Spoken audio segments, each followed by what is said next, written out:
శ్రీ గురుభ్యో నమః. హరి ఓం. అందరికీ నమస్కారం.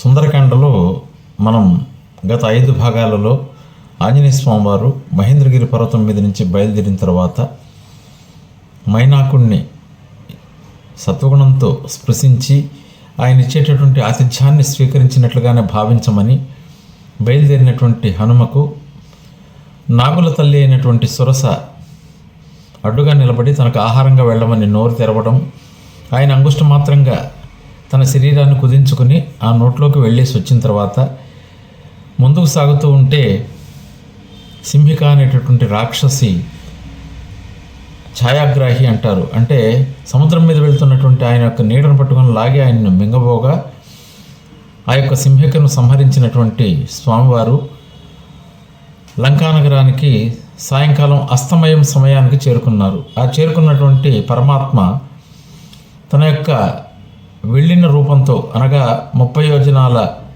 పొడవు 10 యోజనాల వెడల్పుతో ఉన్న శరీరంతో కదా ఆయన సముద్రాన్ని దాటాడు. ఆ శరీరంతోనే అలాగే లంబపర్వతం మీద కానీ దిగినట్లయితే ఆ పర్వతం మీద ఉన్నటువంటి పక్షుజాతులు, మృగాలు, రకరకాలైనటువంటి విషసర్పాలు కానీ రకరకాలైన జీవులతో ఆ పర్వతం అంతా కూడా గందరగోళం అయిపోతే లంకానగరం అంతా ఈ విషయం తెలిసి ఎవరో ఒక నూతన శక్తి లంకానగరంలోనికి ప్రవేశించిందనేటటువంటి వార్త తెలుస్తుందనే ఉద్దేశంతో ఆయన తన శరీరాన్ని యథారూపానికి తగ్గించుకొని ఆ లంబపర్వతం మీద దిగి ఒక్కసారి ఆ లంకానగరానికి వేసి చూడసాగాడు.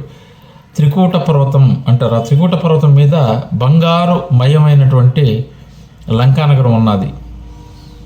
అంత బంగారు ప్రాకారాలతో నిర్మించబడి ఉన్నది. అలాగే వెండి కప్పులతో నిర్మించబడి ఉన్నది.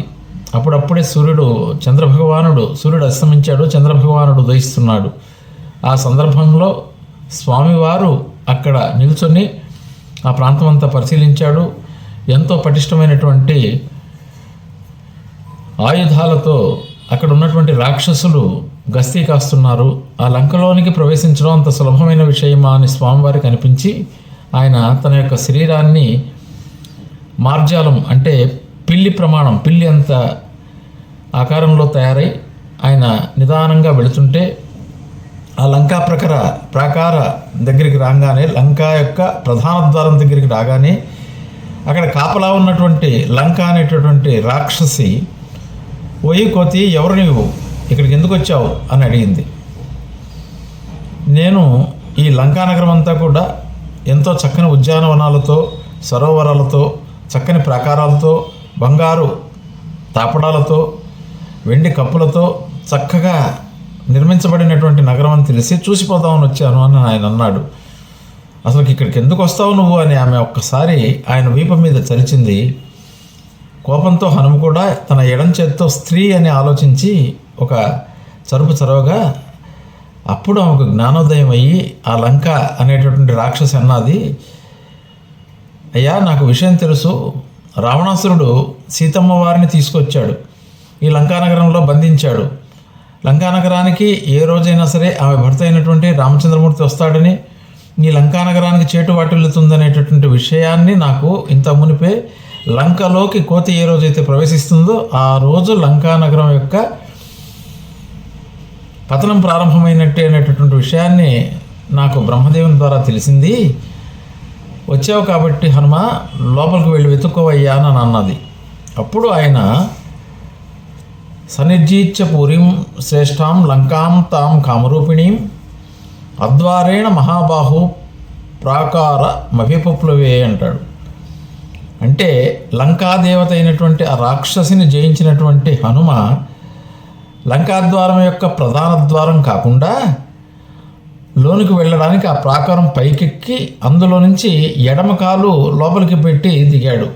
ఇక్కడ అర్థం ఏంటంటే, శత్రువు యొక్క దుర్భేద్యమైనటువంటి కోటలకు ప్రవేశించినప్పుడు ఆ శత్రునాశనం కోరుకుంటాం కాబట్టి, అతను చేసింది తప్పు కాబట్టి ఎడమ కాలుతో స్వామివారు లోపలికి దిగాడు.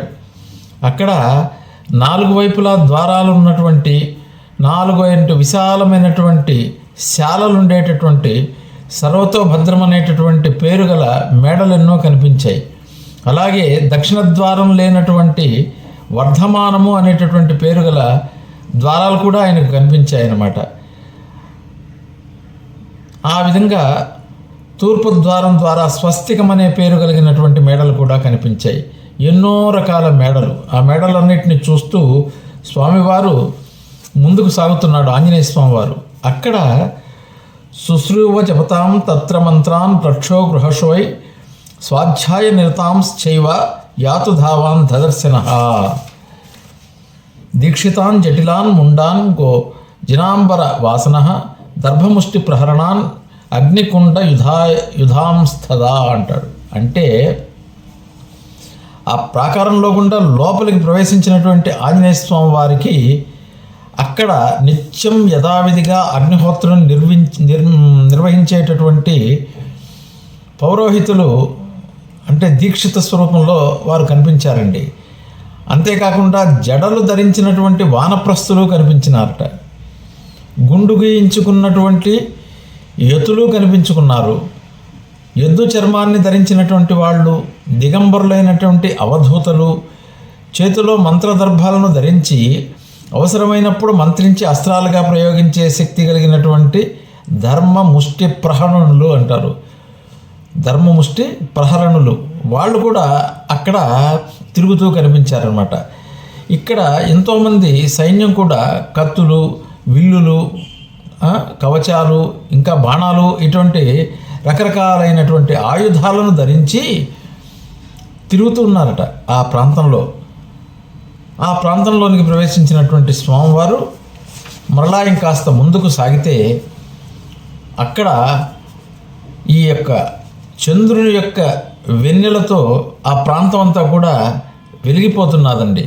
అసలు చంద్రుడు ఎలా ఉన్నాడు అంటే హంసో యథా రాజత పంజరస్థ సింహో యథా మందర కందరస్థ వీరో యథా గర్విత కుంజరస్థ చంద్రో విభభ్రాజ తదాంబరస్థ అంటాడు. అంటే వెండి పంజరంలో ఉన్నటువంటి హంసలాగా కనిపించాడటండి చంద్రభగవానుడు. మందర పర్వత గుహలో ఉన్నటువంటి సింహంలాగా, మదపు టేనుగులపై ఉన్నటువంటి వీరుడిలాగా, వాడి అయిన కొమ్ములు ఉన్నటువంటి ఆబోతులాగా, పెద్ద పెద్ద శిఖరాలు ఉన్నటువంటి పర్వతంలాగా, బంగారు కొమ్ములను కలిగిన ఏనుగులాగా చంద్రభగవానుడు ఈయనకు దర్శనం ఇచ్చాడటండి. ఆ సమయంలోనే అక్కడంతా కూడా ఎప్పుడైనా కూడా రాక్షసులకు నిశాచరుడు అని పేరున్నది. అంటే రాత్రిపూట వారు ఎంతో సంతోషంగా గడుపుతుంటారు. ఎక్కువగా తిరిగేది వాళ్ళు రాత్రి సమయంలోనే, చీకటి పడాకనే రాక్షసులకి విజృంభిస్తుంటారు. ఆ రాక్షస సంచారం జరుగుతుంది. అక్కడ కొంతమంది మత్తులో తెలియక వాళ్ళే ఒళ్ళు చరుచుకుంటూ తిరుగుతున్నారట. కొందరు వికవిక పకపక అని నవ్వుకుంటూ తిరుగుతున్నారట. కొంతమంది పెద్ద నిట్టూర్పులు విడుస్తూ తిరుగుతున్నారట. ఒకరిని ఒకరు కొట్టుకుంటున్నారు, ఒకరిని ఒకరు తిట్టుకుంటున్నారు, ఒకరిపై ఒకరు అసభ్య పదజాలంతో కూడా మాట్లాడుకుంటూ తిరుగుతున్నటువంటి రాక్షసులను కూడా స్వామివారు చూడడం జరిగింది.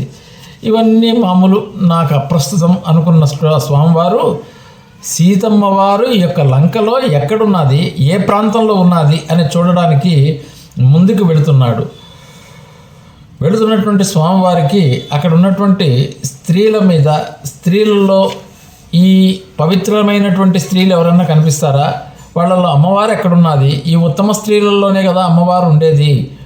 ఉత్తమ ఆభరణాలను ధరించినటువంటి ఆ తల్లిని నేను గమనించగలనా అని అనుకుంటూ ముందుకు వెళుతున్నాడు. మళ్ళీ అనిపించింది, అవ్యక్తారేఖామివ చంద్రరేఖాం పాంసు ప్రదిగ్ధామవ హేమరేఖాం క్షత ప్రారూఢమివ బాణరేఖాం వాయు ప్రభిన్నాపి మేఘరేఖాం. స్పష్టంగా లేనటువంటి చంద్రరేఖల ఆకాశంలో కానీ మనకు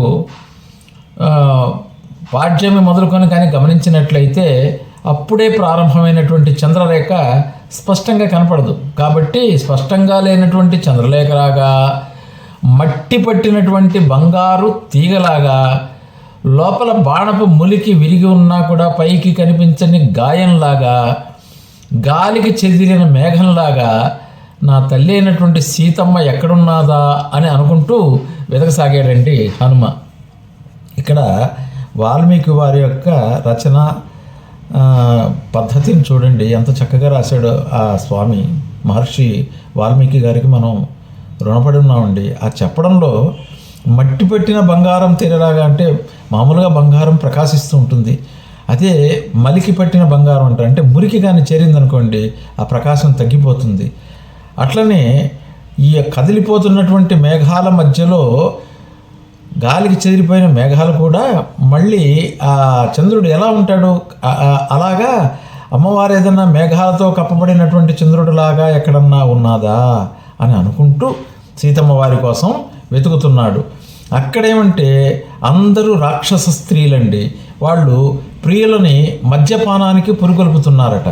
అంతేకాదు పతివ్రత ధర్మంతో భర్తల్ని సేవిస్తున్నటువంటి స్త్రీలు కూడా ఉన్నారట. భర్త వియోగంతో ఉన్నవారు కూడా ఉన్నారట. ప్రియుణ్ణి వెతుక్కుంటూ పోయి కలుసుకునే వారిని, తమ ఇళ్లకు వచ్చినటువంటి ప్రియులను సంతోషపెడుతున్నటువంటి వారిని కూడా ఆ లంకానగరంలో ఆంజనేయ స్వామి వారు చూశాడనమాట. అక్కడ ఎంతో ఆతృతతో మా సీతమ్మ ఎక్కడన్నా కనిపిస్తుందా అని అనుకుంటూ ముందుకు సాగుతున్నాడు హనుమ. అక్కడ ఎలా ఉన్నాయి అని అంటే పెద్ద పెద్ద బంగారు ప్రాకారాలు, విలాసవంతమైనటువంటి భవనాలు, చెప్పని అలవి కానటువంటి శృంగార విశేషాలు, ఇంతింత అనరానటువంటి ఐశ్వర్యము కనిపిస్తున్నటువంటి హనుమ ఆలోచన అంతా సీతను చూడాలని. అమ్మవారు ఎక్కడున్నది? ఇంత దేదీప్యమానంగా వెలిగిపోతున్నటువంటి లంకా నగరంలో ఎన్నో రకాలైనటువంటి వివిధ రకాలైనటువంటి ప్రకాశించి మనసును ఆకర్షిస్తున్నటువంటి రకరకాలైన భవనాలను, అక్కడ ఉన్నటువంటి వారిని అందరినీ చూసినప్పటికీ కూడా ఆంజనేయ స్వామి వారి యొక్క మనసు మాత్రం ఇందాక చెప్పుకున్నట్టుగా తల్లి సీతమ్మ ఎక్కడున్నది అని ఆ ఉత్తమ స్త్రీల మధ్య వెతుకుతూ ముందుకు సాగుతున్నాడు. సనికమాం విమానేషు విషగ్న కామరూపదృక్ విచచార పునర్లంకాం లాఘవేన సమన్విత అససాదాద లక్ష్మివాన్ రాక్షసేంద్ర నివేశనం. ఎంతసేపో వెతికాడండి స్వామివారికి, అమ్మవారు కనిపిలా. సీత జాడ లభించని కారణంగా వదలని పట్టుదలతో హనుమ ఆ యొక్క రావణాసురుడి యొక్క భవన ప్రాంగణానికి చేరుకున్నాడండి. ఆ ప్రాంతంలో అక్కడ సీతమ్మ ఎక్కడున్నాదా అని వెతుకుతుంటే సింహాలు రక్షించే వనంలా ఆ రాక్షసులంతా కూడా రావణాసురుని యొక్క భవన ప్రాంగణాన్ని కాపలా కాస్తున్నారు. వెండి బంగారంతో చేయబడినటువంటి ప్రధాన ద్వారాలు కనిపిస్తున్నాయన్నమాట. ప్రతి ద్వారానికి అగరు చందనాద సువాసన వచ్చేటటువంటి వాటిలతో నిండిపోయి ఉన్నాయటండి. అంతేకాదు అక్కడ రకరకాలైనటువంటి సంగీత ధ్వనులు వినిపిస్తున్నాయన్నమాట. భేరీ మృదంగ ధ్వనులు అంటారు. అలాగే ఆ వెళుతున్నటువంటి స్వామివారు ఒక్కొక్క ఇంట్లో వెతుకుతూ వెళుతున్నాడండి. ఆయన వెళుతున్నప్పుడు సీత జాడ తెలుసుకోవాలి, ఎట్లయినా సరే అమ్మవారు ఎక్కడున్నారని తెలుసుకోవాల్సినటువంటి ఆయన మొట్టమొదటి ధర్మపరుడైనటువంటి విభీషణుడి ఇంట్లో వెతికాడట. అక్కడ అమ్మవారు కనిపించలే. మహాపార్శ్వుని యొక్క ఇల్లుకి వెళ్ళాడు, ఆ ఇంట్లో చూశాడు. నిత్యం నిద్రిస్తూ ఉండేటటువంటి కుంభకర్ణుడి ఇంట్లో కూడా చూశాడు. అంతేకాదు ఆయన విరూపాక్ష, విద్యుజ్జిహ్వ, సూర్యతేజ, ధూమ్రాక్ష, వజ్రనష్ట, సుఖ, సారణ, ఇంద్రజిత్ వీళ్ళందరి ఇళ్లలో కూడా తిరిగాడు. ఎక్కడా చూడనైతే వైభవం కనపడుతున్నది కానీ అమ్మవారి జాడ మాత్రం తెలియలేదు. అలా వెతుక్కుంటూ స్వామివారు ఒక్కొక్క ఇల్లు చూసుకుంటూ ముందుకు సాగుతుంటే ఆ విధంగా ముందుకు వెళుతున్నటువంటి స్వామివారికి అనుకోకుండా ఆ ప్రాంతంలో ఎక్కడ సీతమ్మ కనిపించకపోయేటప్పటికీ ఆ ప్రాంతంలోనే రావణాసురుని యొక్క గృహంలో వెతకడానికి నిర్ణయించుకున్నటువంటి హనుమ ముందుకు సాగుతున్నాడు. స్వస్తి ప్రజాభ్య పరిపాలయంతాం న్యాయేన మార్గేణ మహిషాం గోబ్రాహ్మణేభ్యః శుభమస్తు నిత్యం. లోకా సమస్తా సుఖినో భవంతు. ఓం శాంతి శాంతి శాంతి.